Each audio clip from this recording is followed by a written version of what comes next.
Assalamualaikum warahmatullahi wabarakatuh. Perkenalkan, nama saya Raisa Azra Inas Atsilah. Saya merupakan mahasiswi Universitas Surya Kencana Cianjur, Fakultas Keguruan dan Ilmu Pendidikan, Program Studi Bahasa Inggris tingkat 1A. Pada kesempatan kali ini, saya akan mempresentasikan materi terkait mata kuliah Pendidikan Agama Islam yang berjudul Kerukunan Umat Beragama.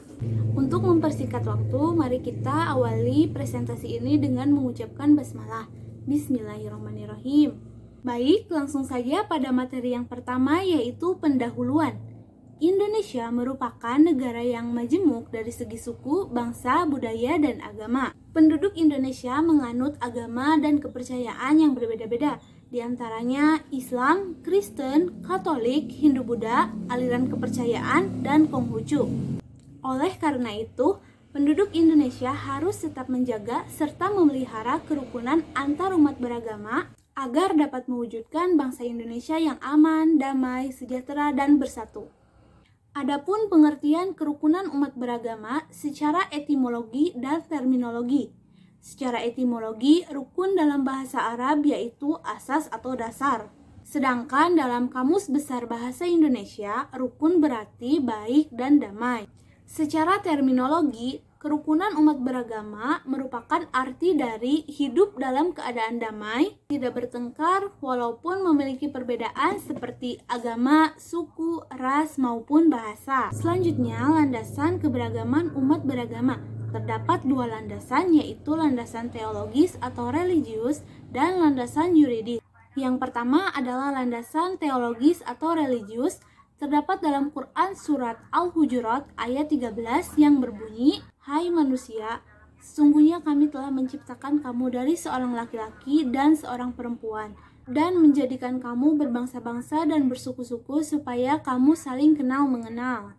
Sesungguhnya orang yang paling mulia di antara kamu di sisi Allah ialah orang yang paling takwa di antara kamu. Sesungguhnya Allah Maha Mengetahui lagi Maha Mengenal." Dalam firman-Nya ini, Allah mengingatkan kepada kita selaku manusia agar tidak merasa bangga atau lebih dari yang lain karena suku atau bangsa tertentu. Yang kedua adalah landasan yuridis. Terdapat dalam Pancasila, sila pertama yang berbunyi ketuhanan yang Maha Esa. Lalu terdapat juga dalam Undang-Undang Dasar Negara Republik Indonesia tahun 1945, Pasal 29 ayat 21 menyatakan bahwa negara berdasarkan atas ketuhanan yang Maha Esa. Lalu ayat 2 menyatakan bahwa negara menjamin kemerdekaan tiap-tiap penduduk untuk memeluk agamanya masing-masing dan beribadat menurut agamanya dan kepercayaannya. Nah, dalam kerukunan umat beragama, terdapat 3 unsur penting yang perlu kita ketahui. Unsur-unsur tersebut antara lain, yang pertama, kesediaan untuk menerima adanya perbedaan keyakinan dengan orang lain atau kelompok lain. Kedua, kesediaan untuk membiarkan orang lain mengamalkan ajaran yang diyakininya.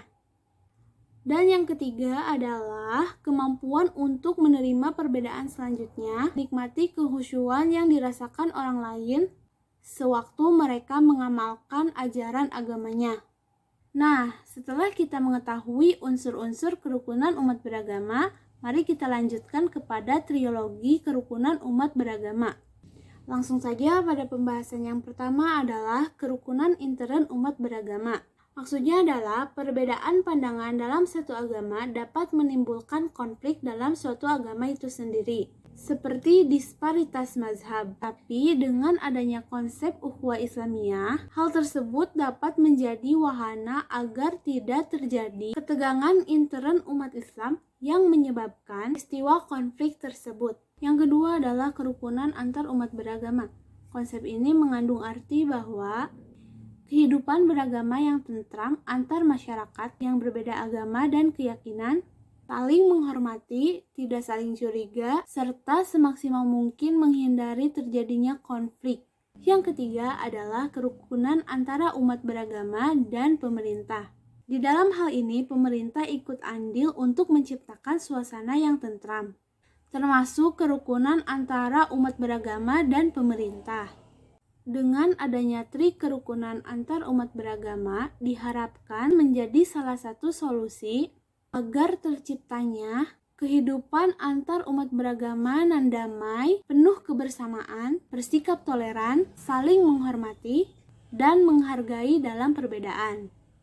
Adapun faktor pendukung terjadinya kerukunan antar umat beragama. Yang pertama adalah memperkuat dasar-dasar internal kerukunan umat beragama dan kerukunan umat beragama dengan pemerintah. Yang kedua adalah membangun harmoni sosial dan persatuan nasional dalam bentuk upaya mendorong dan mengarahkan seluruh umat beragama untuk hidup rukun. Yang ketiga adalah menciptakan suasana kehidupan beragama yang kondusif.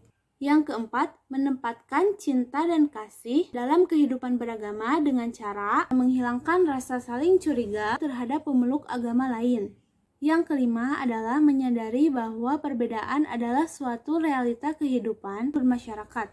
Oleh sebab itu, hendaknya hal ini dijadikan mozaik yang dapat memperindah kehidupan beragama. Selain terdapat faktor pendorong, terdapat pula faktor penghambat terjadinya kerukunan umat beragama. Pertama adalah pendirian rumah ibadah, yang kedua penyiaran agama, yang ketiga adalah perkawinan beda agama, yang keempat berebut kekuasaan, yang kelima beda pentafsiran, yang keenam kurangnya kesadaran, dan yang terakhir adalah kegiatan aliran sempalan. Adapun tujuan kerukunan umat beragama adalah yang pertama adalah untuk meningkatkan keimanan dan ketakwaan keberagaman masing-masing pemeluk agama. Yang kedua adalah untuk memajukan stabilitas nasional yang mantap. Yang ketiga adalah untuk menunjang dan mensukseskan pembangunan. Dan yang terakhir adalah memelihara dan mempererat rasa persaudaraan. Lalu, adapun peran pemuda dalam menegakkan kerukunan umat beragama. Peran pemuda ini dibedakan menjadi dua, di antaranya. Yang pertama adalah peran pemuda yang didasari atas usaha pemuda untuk menyesuaikan diri dengan tuntutan lingkungannya. Peran tersebut di antaranya pemuda meneruskan tradisi dan mendukung tradisi. Lalu, pemuda menyesuaikan diri dengan golongan yang berusaha untuk merubah tradisi. Yang kedua adalah peran pemuda yang menolak menyesuaikan diri dengan lingkungannya. Di antaranya, yang pertama, jenis pemuda yang bangkit, yaitu pengurai atau pembuka dari suatu masalah sosial. Yang kedua, jenis pemuda nakal, yaitu yang berniat tidak melakukan perubahan pada budaya maupun masyarakat, tapi hanya berusaha untuk mendapatkan manfaat dari masyarakat untuk menguntungkan dirinya sendiri. Dan yang ketiga adalah jenis pemuda yang radikal, yaitu mereka yang memiliki keinginan untuk mengubah masyarakat dan kebudayaan dengan cara-cara yang radikal, revolusioner, tanpa memikirkan lebih jauh bagaimana selanjutnya. Tidak terasa kita telah sampai pada kesimpulan materi kerukunan umat beragama. Jadi kesimpulan pada materi ini adalah kerukunan adalah sifat atau sikap dari seseorang untuk membiarkan kebebasan kepada orang lain serta memberikan kebenaran atas perbedaan tersebut sebagai pengakuan hak asasi manusia. Kerukunan juga dapat diartikan dengan adanya persaudaraan dan kebersamaan antara semua orang meskipun mereka berbeda suku, ras, agama, bahasa, dan juga golongan. Kerukunan juga bisa bermakna suatu proses untuk menjadi rukun karena sebelum ada ketidakrukunan serta kemampuan dan kemauan untuk hidup bersama dengan damai dan tentram. Sekian materi yang dapat saya sampaikan. Mohon maaf apabila ada kesalahan. Wassalamualaikum warahmatullahi wabarakatuh.